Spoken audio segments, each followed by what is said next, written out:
वो है ट्रेडिंग और इन्वेस्टिंग। ट्रेडिंग और इन्वेस्टिंग को सिंपल लैंग्वेज में इस तरह समझते हैं, अगर आप टाइम लिमिट को ध्यान में रखते हुए शेयर्स को लेके बेचते हैं तो ये ट्रेडिंग है, ना कि इन्वेस्टिंग। जैसे कि अगर आप एक प्लॉट बिना बेचने के इरादे से खरीदते हैं तो ये इन्वेस्टमेंट है, और अगर आप कोई प्लॉट इसलिए खरीदते हैं कि प्राइस बढ़ जाए ताकि बढ़ने पर इसे बेच दें तो ये ट्रेडिंग कहलाएगी। हर साल लाखों लोग शेयर मार्केट में जल्दी अमीर होने और अपने सपनों को पूरा करने के लिए आते हैं, और फिर जब से मोबाइल और इंटरनेट की पहुंच बढ़ी है ये आकर्षण और ज्यादा बढ़ गया है। लेकिन सच तो ये है कि 1% एक्टिव ट्रेडर्स ही मार्केट से प्रॉफिट कमा पाते हैं। मोस्टली लोग तो कुछ टाइम में ही अपना पूरा पैसा ही गवा देते हैं। इसका एग्जाम्पल तो आपको खुद आपके आसपास ही मिल जाएगा।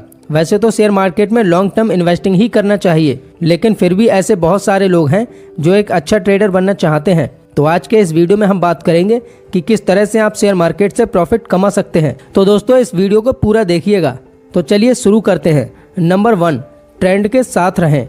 आपने शेयर मार्केट के रूल्स ऑफ थंब के बारे में तो सुना ही होगा कि अच्छी कंपनीज के शेयर्स को खरीदना चाहिए जिनकी प्राइस गिर रही है, और जब उनकी प्राइस बढ़ जाए तब उन्हें बेच देना चाहिए। लेकिन आप शॉर्ट टर्म के लिए ट्रेड कर रहे हैं तो ये स्ट्रेटेजी आपके प्रॉफिट के चांसेस को कम कर देती है। शेयर्स की कीमत ट्रेंड पे वर्क करती हैं, यानी कि लॉन्ग टर्म के लिए एक दिशा में ऊपर या नीचे चलती हैं। ट्रेंड के खिलाफ जाना, जैसे कि गिरते हुए शेयर्स को खरीदना या फिर कोई शेयर जो ऊपर की ओर जा रहा है उसे बेचना, एक खराब ट्रेडिंग स्ट्रेटेजी है। नंबर 2, हर ट्रेड पर स्टॉप लॉस और टारगेट प्राइस जरूर लगाएं। Hedge fund manager Lawrence D height ने कहा है कि ट्रेडिंग के 2 बेसिक रूल्स हैं। नंबर 1, अगर आप दाव नहीं लगाना चाहते हैं तो आप जीत नहीं सकते, एंड नंबर 2, अगर आप अपने सभी पैसे खो देते हैं तो आप दाव नहीं लगा सकते हैं। स्टॉप लॉस का इस्तेमाल इसलिए किया जाता है ताकि आप शेयर बाजार के उतार चढ़ाव में नुकसान से बच सकें। शेयर बाजार काफी हद तक फीलिंग से चलता है, ऐसे में शेयर्स में इन्वेस्ट करने से आपको जितना प्रॉफिट होता है उतना नुकसान भी हो सकता है।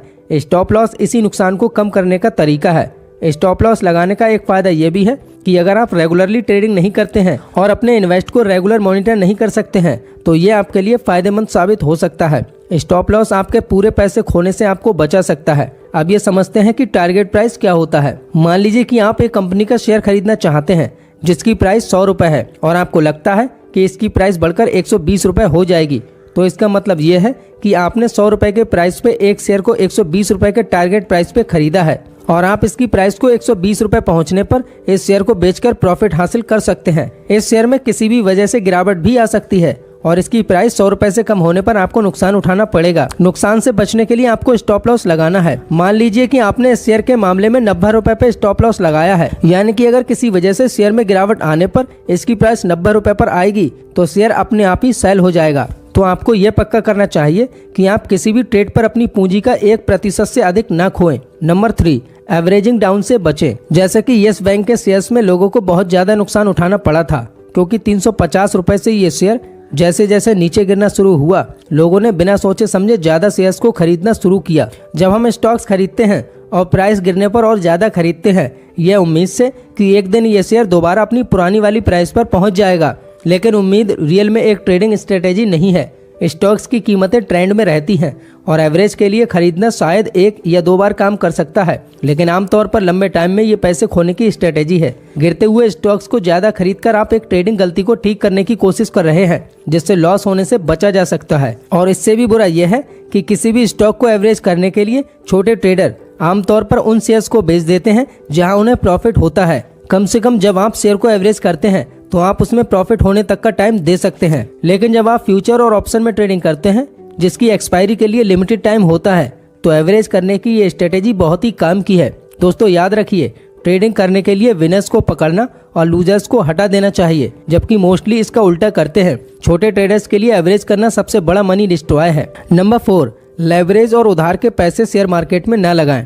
लेवरेज मतलब आपके पास जितने पैसे हैं उससे ज्यादा की ट्रेड लेना। जैसे कि मान लो आपके पास 10,000 रुपए हैं और आप 200 रुपए की कीमत के 50 शेयर्स को खरीद सकते हैं, और उसी दिन उस शेयर की प्राइस 210 रुपए हो गई, तो आपको उस दिन 500 रुपए का प्रॉफिट हुआ। कुछ ब्रोकर इंट्राडे के लिए 20 गुना, कुछ 15 गुना और कुछ ब्रोकर 10 गुना लेवरेज देते हैं। इसका मतलब ये है कि आपका ब्रोकर जितना गुना आपको लेवरेज देता है, आपकी अमाउंट उतने गुना हो जाती है और फिर आप उस हिसाब से शेयर्स खरीद सकते हैं। मान लो कि आपका ब्रोकर आपको 20 गुना लेवरेज देता है, तो आपका अमाउंट 10,000 का 20 गुना हो जाता है और अब आप 200 रुपए की कीमत वाले 1,000 शेयर्स खरीद सकते हैं।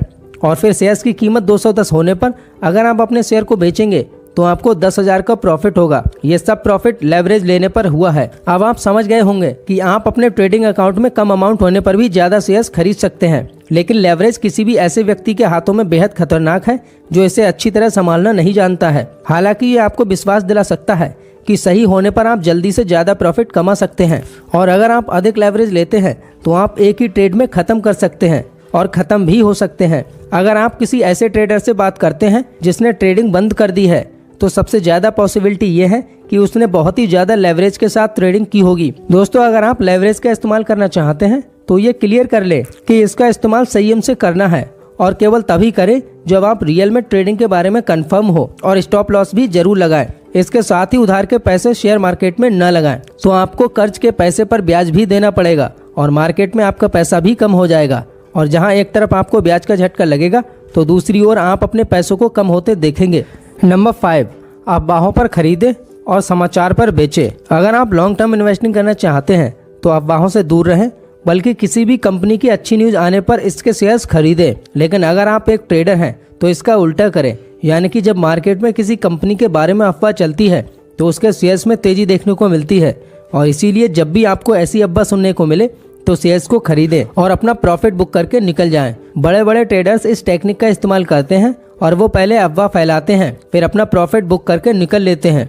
इस स्ट्रेटेजी से आप भी पैसे कमा सकते हैं। नंबर 6, स्टॉक्स टिप्स से बचें। शेयर मार्केट में अगर किसी को ये पता लग जाए कि कौन सा शेयर ऊपर जाने वाला है और कौन सा नीचे, तो वो इंसान इस दुनिया का सबसे अमीर आदमी बन सकता है। फिर 100% सही स्टॉक्स टिप्स होने का दावा करने वाली कंपनी वाले क्यों आपको लालच देते हैं? वो खुद ही अमीर क्यों नहीं बन जाते? उन्हें किसी तरह की फीस की क्या जरूरत है? इसलिए कुल मिलाकर ये लोग केवल अंधेरे में तीर चलाते हैं। स्टॉक टिप्स से हमेशा बचें, खुद को ट्रेडिंग के लिए तैयार करें, जैसे कि आपको पता रहेगा कि मार्केट में कब बाई करना है और कब सेल करना है। और लास्ट में याद रखें कि ट्रेडिंग लाइफ नहीं है, बल्कि ट्रेडिंग पैसा कमाने का एक मजेदार तरीका है। और अगर आप इसको एंजॉय नहीं कर रहे हैं और लगातार पैसे खो रहे हैं तो इसे रोक दें।